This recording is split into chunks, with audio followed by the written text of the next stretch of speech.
el Perú es el país de este año, 2024, es el país con más casos de tuberculosis en las Américas.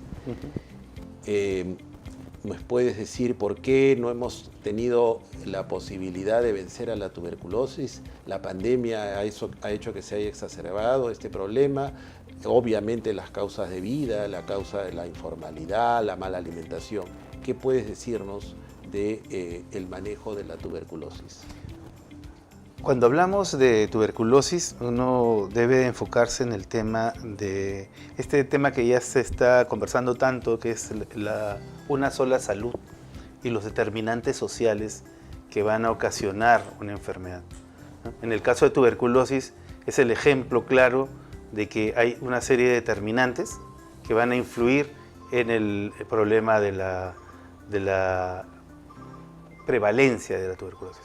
Por ejemplo, hablamos de una sociedad que está creciendo, ¿no? Y que, por ejemplo, tiene algunos lugares donde hay focos de tuberculosis, ¿no? Y donde hay prevalencia mayor, y hay otros lugares de la ciudad donde no lo hay. Y uno ve que está relacionado con los cinturones de pobreza, relacionados con temas de mala alimentación, ¿no? Desnutrición. Hay temas relacionados con el VIH, ¿no? Y la transmisión y la facilitación de cepas resistentes con el VIH. Hay temas relacionados con vivienda, ¿no?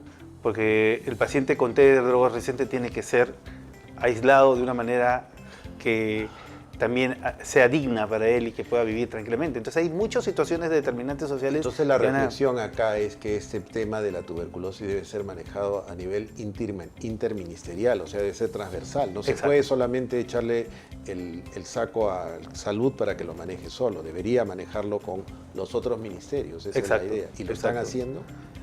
Yo considero que no se ha avanzado mucho, ¿no? en esos temas. ¿No? Cuando uno analiza los presupuestos de salud dedicados a tuberculosis, uno se da cuenta de que los presupuestos están más orientados al tema asistencial, más no al tema preventivo. Bueno, y eso lo hablamos en un programa anterior, el primer nivel de atención desatendido. El otro problema además en tuberculosis es que estamos con una cepa totalmente resistente a todos los antibióticos, no hay ninguno.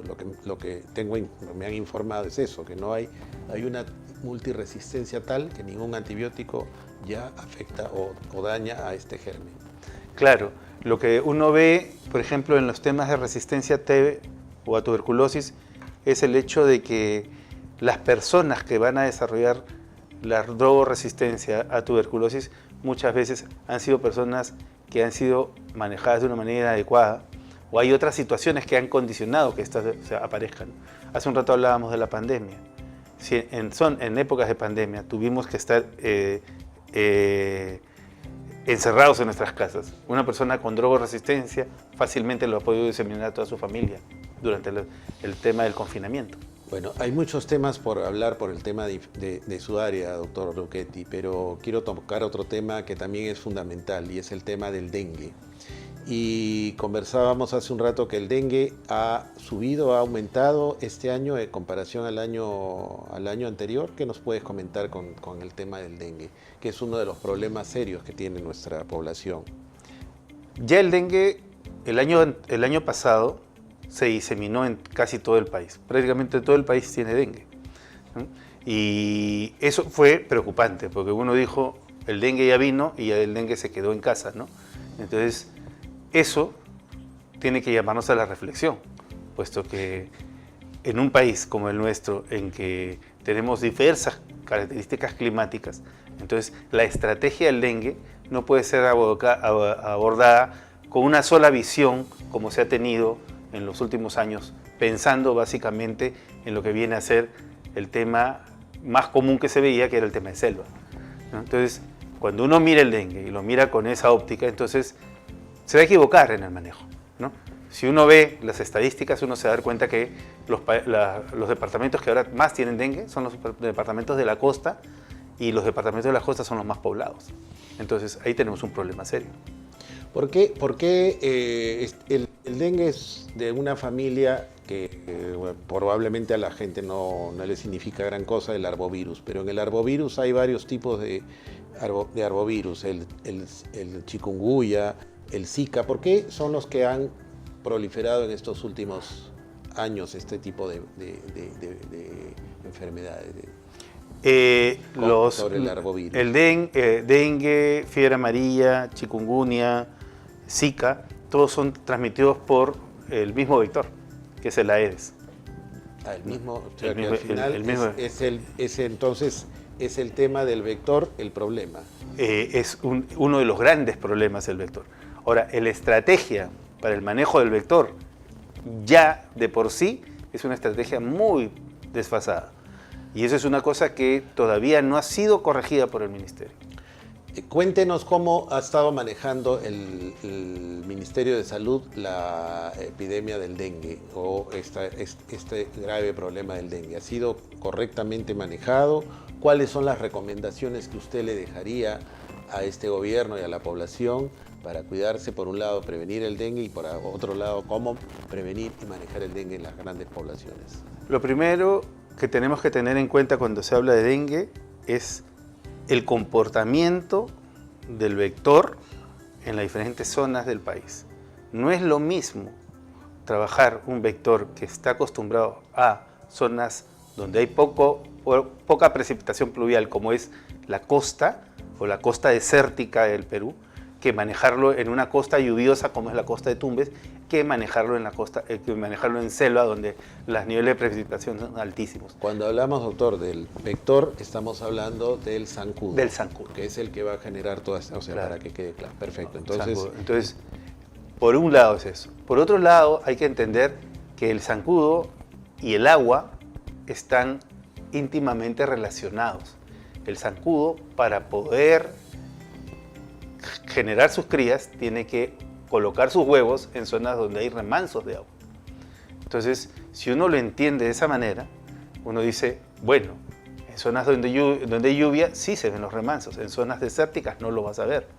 Y por otro lado, hay que ver que hay una dinámica entre el vector y su cría para poder desarrollarse. Y en ese sentido los estudios entomológicos deberían de profundizarse. Ahora, eso es en el manejo del vector.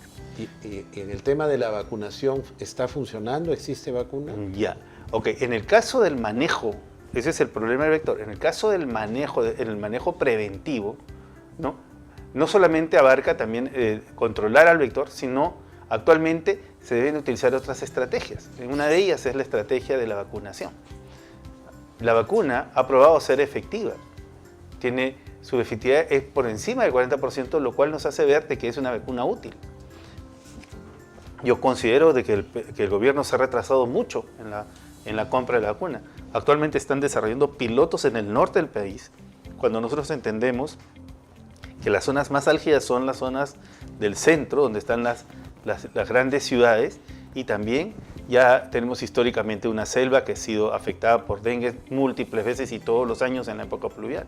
Entonces, yo no entiendo la aplicación de un piloto. ¿Y qué recomendaría usted entonces a este gobierno para mejorar? Yo considero de que se debería de... Dos medidas.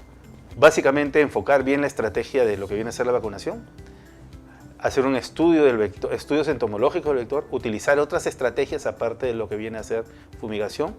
Actualmente se puede usar la Wolbachia.